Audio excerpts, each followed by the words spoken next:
पाठ में आप सभी भाई बंधुओं का एक बार फिर से स्वागत है। आज हम मध्यकालीन भारत के संत, महान संत कहना चाहिए, कवि और हिंदू धर्म ध्वजवाहक स्वामी रामानंद के बारे में बात करेंगे। स्वामी रामानंद के बारे में इतिहास की पुस्तकों में अधिक जानकारी नहीं मिलती है, बल्कि जब आप इतिहास की पुस्तकें पढ़ना प्रारंभ करेंगे और भक्ति काल, उत्तर भारत का जो समय है भक्ति काल का, और धार्मिक आंदोलनों की भूमिका के बारे में जब आप पढ़ेंगे तो आपको वहां उनके बारे में एकाधिक पंक्तियां ही मिलेंगी। कहीं कहीं यह लिखा होगा कि वह कबीर के गुरु थे, जो कि बाद में धीरे धीरे बहुत सिलसिलेवार तरीके से इस पंक्ति को हटाया गया, उन्हें कबीर से अलग कर दिया गया। वामपंथी स्थापना में यह मूल मत था कि एक ब्राह्मण स्वामी रामानंद कभी भी कबीर के गुरु नहीं हो सकते थे। और उस तरह से ये जो एक प्रकारांतर से जो एक पूरा जो चला, एक जो सिलसिला जो शुरू हुआ, उसमें यही हुआ कि जो भी है मध्यकाल में वह सब कबीर का है, रैदास का है। तुलसी को षड्यंत्रकारी कह दिया गया और रामानंद को ब्राह्मणवादी संत बता करके अलग कर लिया गया, पल्ला झाड़ दिया गया। लेकिन अगर हम गंभीरता से विचार करें और तथ्यों को देखें तो हमें पता चलता है कि अगर रामानंद न रहे होते मध्यकाल में तो भारतीय समाज की बड़ी दुर्दशा हो गई होती। रामानंद के बारे में लिखा है कि स्वयं राम प्रादुर्भूतो मही कले, अर्थात स्वयं राम ही उनके रूप में धरती पर आए। रामानंद का एक बड़ा ही प्रसिद्ध वाक्य है कि जाति पाति पूछे नहीं कोई, हरि को भजे सो हरि का होई।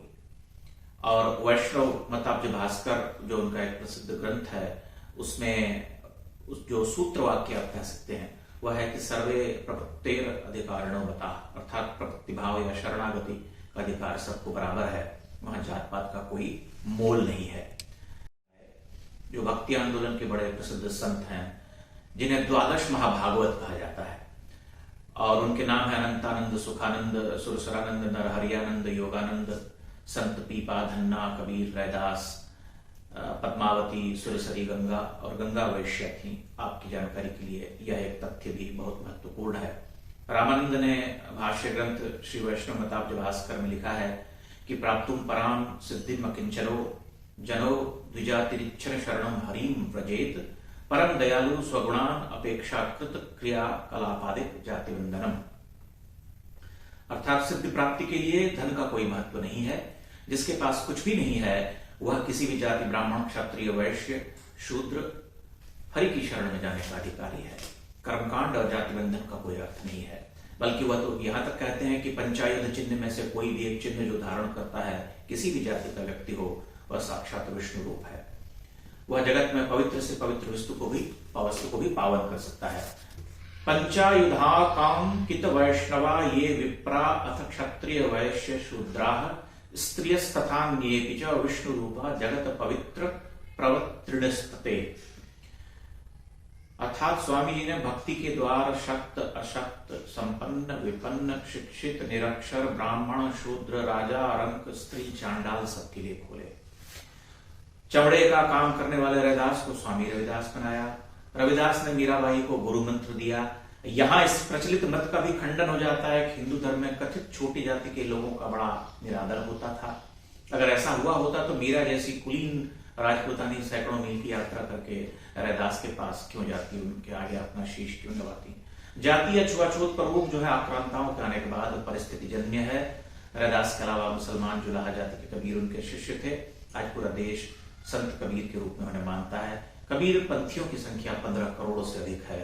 स्वयं कबीर कहते हैं काशी में प्रगट भय रामानंद चिताए। केश काटने वाले सेन महात्मा सेन हुए। कसाई वृत्ति से जीवन यापन करने वाले धन्ना जाट पूज्य संत बने। गुरु ग्रंथ साहिब में रामानंद जी के द्वादश महाभागवत का उल्लेख है और इन सभी संतों कवियों की वाणी है। कबीर पर सबसे विलक्षण पुस्तक लिखने वाले आचार्य हजारी प्रसाद द्विवेदी कहते हैं कि रामानंद प्रवर्तित राम भक्ति धारा कबीर में एक रूप धारण करती है और तुलसीदास में दूसरा रूप।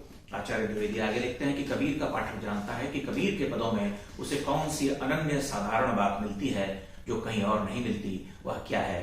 फिर वह वस्तु भी क्या है जिसे रामानंद से पाकर कबीर जैसा मस्त मौला पकड़ हमेशा के लिए उनका कृतज्ञ हो गया। दोनों का एक ही उत्तर है, वह बात भक्ति थी। भक्ति भी किसकी? राम की। राम नाम रामानंद का द्वितीय दान था। इस परमाद्भुत रत्न को पाकर कबीर कृतकृत्य रहे। आश्चर्य तो यह कि वामपंथी वैष्णव बताब भास्कर के रचयिता और ब्राह्मण संत रामानंद को कबीर का गुरु मानते ही नहीं, जबकि ऊपर उनके बौद्धिक पिता और प्रकांड विद्वान आचार्य हरजारी प्रसाद द्विवेदी कबीर और रामानंद के संबंध पर मुदित हैं। स्वयं कबीर कह चुके हैं कि रामानंद चिताए। आगे फिर वे कहते हैं कि पीछे लगा जाई था लोक वेद का साथी, आगे थे सदगुरु मिलिया दीपक दिया हाथी। या फिर सदगुरु मैं बलिहारी तोर जिन्हीं सकल विकट भ्रम काटे मोर, रामानंद स्वामी रमत ब्रह्म गुरु के शब्द काटे कोटि क्रम। वही कबीर राम के आगे नतमस्तक हो जाते हैं। कबीर पुता राम का मुतिया मेरा नाऊं, गले राम की जेवड़ी जित खेचे तित जाऊं, तो करे तो बागड़ों दूर दूरी करे तो जाऊं, ज्यों हरि राखे त्यों रहूं, जे देवे से खाऊं। इसका क्या मतलब हुआ? ऐसे पढ़ने के बाद तो यही बात सिद्ध होती है कि राम नाम की अनन्य भक्ति का भाव रामानंद ने ही उनके मन में जगाया।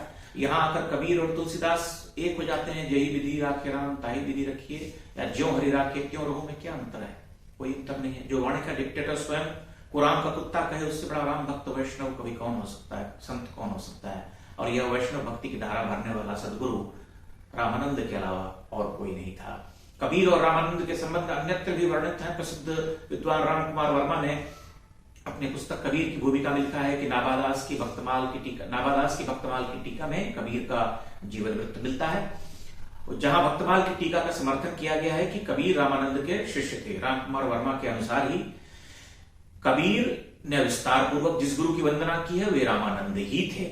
उन्होंने लिखा है कि 17वीं शताब्दी के उत्तरार्ध में दागिस्तान का लेखक मोहसिन फानी 1670 में कबीर को रामानंद का शिष्य बतलाते हुए लिखता है कि जन्म से जुला है कबीर, जो ब्रह्मैक्य में विश्वास रखने वाले हिंदुओं में मान्य थे, एक वैरागी थे।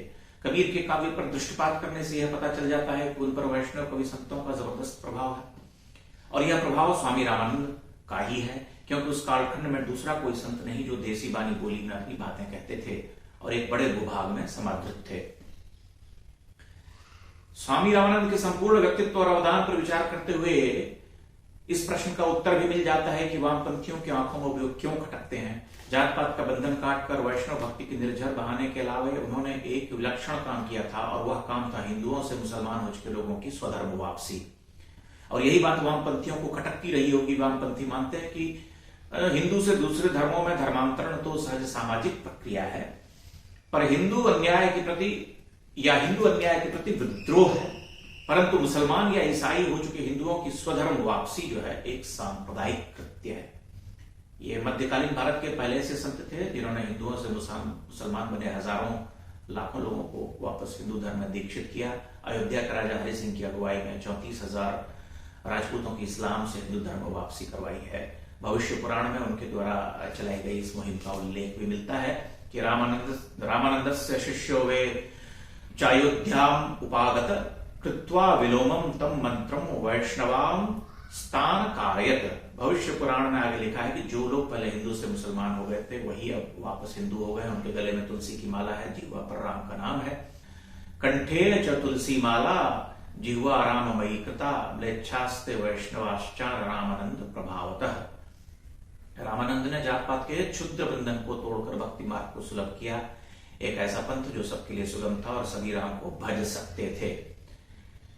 स्वामी रामानंद के बारे में हमारी स्कूली शिक्षा का पाठ्यक्रम लगभग मौन है, जबकि होना ये चाहिए था कि उनके बारे में एक एक बच्चा जो है भारत का वह जानना चाहिए था उसे कि रामानंद कौन थे।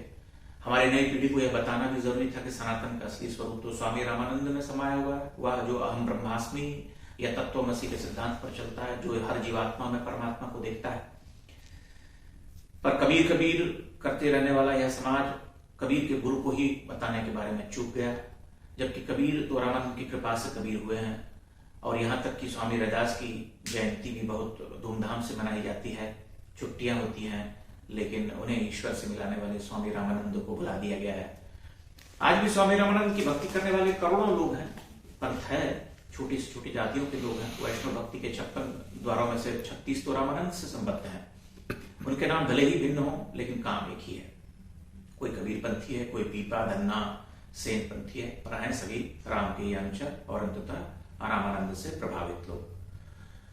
तो यह एक छोटा सा अंश है। मैं पुनः कहूंगा कि भारतीय इतिहास, साहित्य और धर्म ग्रंथों से जो चीजें ली गई और उनकी मनमानी व्याख्या की गई, किस तरह से पूरी सनातनी व्यवस्था के साथ छेड़छाड़ करके सनातन धर्म के संतों, महापंडितों और मनीषियों, ज्ञानियों आदि जो इस तरह के जो व्यक्तित्व हुए, उनके कृत्य को कम करके या इतिहास की पुस्तकों से हटा करके बहुत सिलसिलेवार तरीके से दिमाग को धोने का काम किया गया है पिछले 70 वर्षों में।